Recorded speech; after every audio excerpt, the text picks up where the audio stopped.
Ya. Miren, jóvenes, nosotros estamos hablando en relación a diferentes tipos de planos, pero volviendo al tema, nosotros al hablar de lo que son diferentes tipos de planos tenemos que empezar desde las especificaciones técnicas. Las especificaciones técnicas es el orden cronológico de cada una de las actividades que se va a ir desarrollando en la obra. Y también en cada una de esas actividades se va viendo lo que son los materiales que van a ir en cada una de esas partidas de obra. Nosotros, al hablar de lo que son los planos y las especificaciones técnicas, está muy relacionado uno con el otro.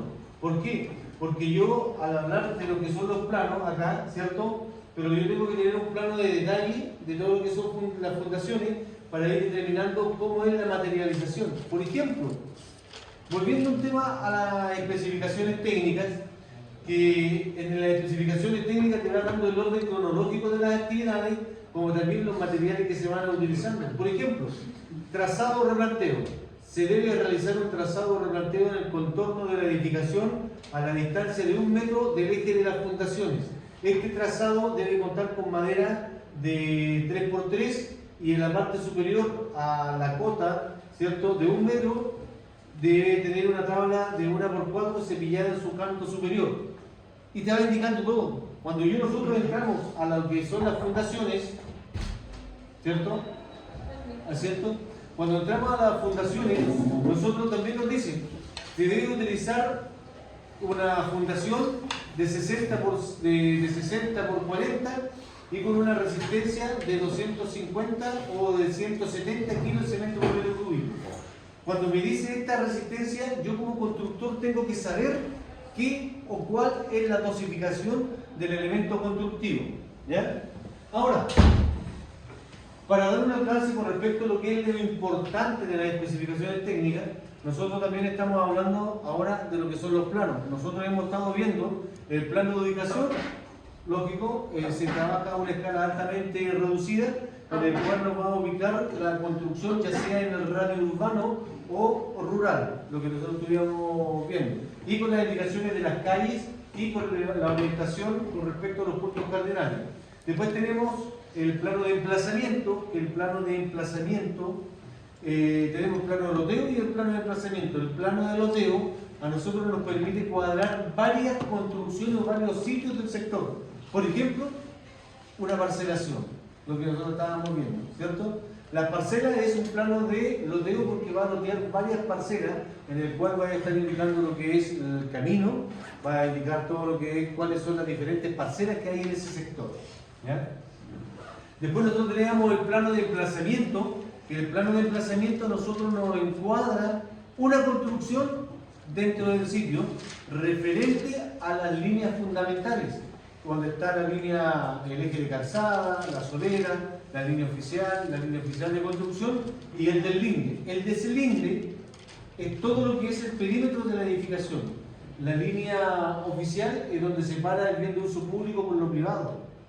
Y la línea oficial de construcción donde se levantan los muros de fachada.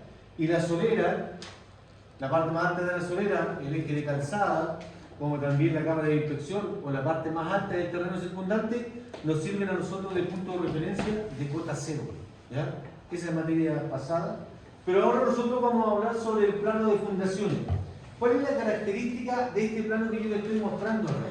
Nosotros tenemos un plano de fundaciones que nos indica las características específicas de la fundación de nuestra edificación. Nosotros tenemos diferentes tipos de fundaciones. Va a depender del tipo de edificación que se va a hacer.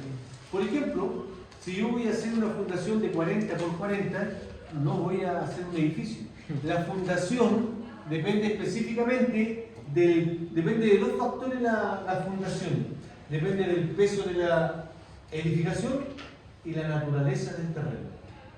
¿Ya? Este es con características de la fundación.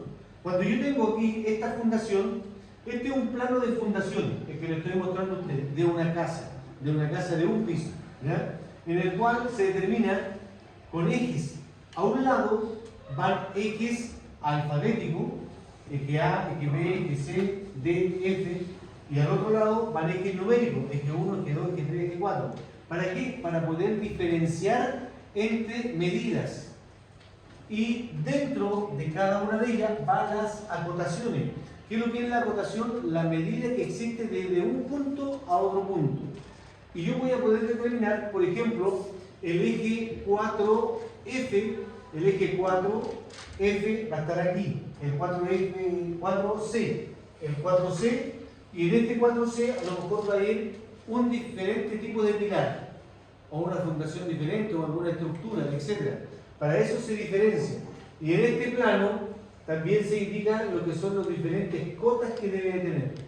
Las cotas de piso terminado y también los porcentajes. Pero nosotros estamos con ejes numéricos y ejes alfabéticos.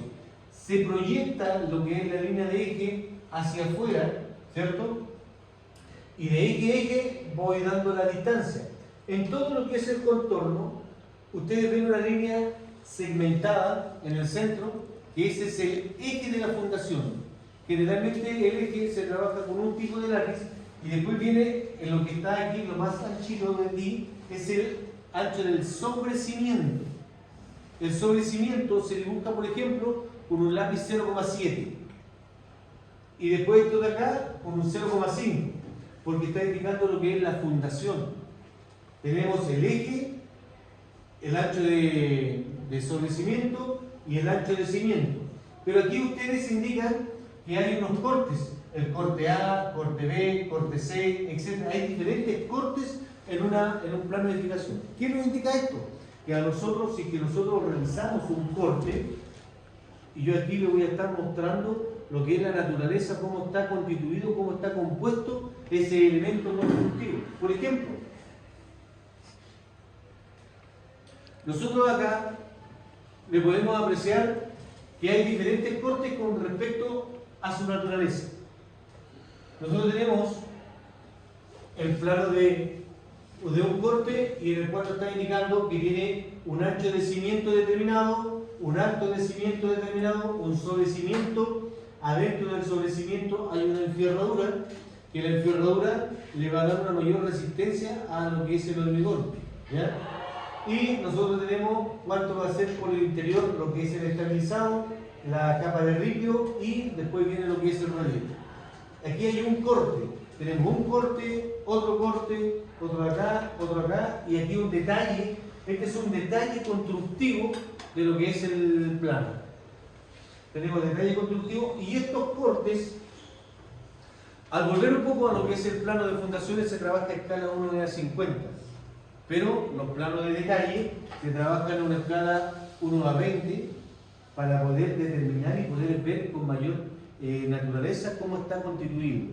En algunos casos sale explícito cómo está constituido. Por ejemplo, aquí es una cadena que lleva 4 fierros de 12 y estribos de fierro de 8 a 20. Pero si no sale acá, tenemos lo que es, por eso yo le hablaba de las especificaciones técnicas, que las especificaciones técnicas son muy importantes en un proyecto porque nos van a ir indicando cómo es el proceso constructivo y cómo está constituido cada uno de esos elementos.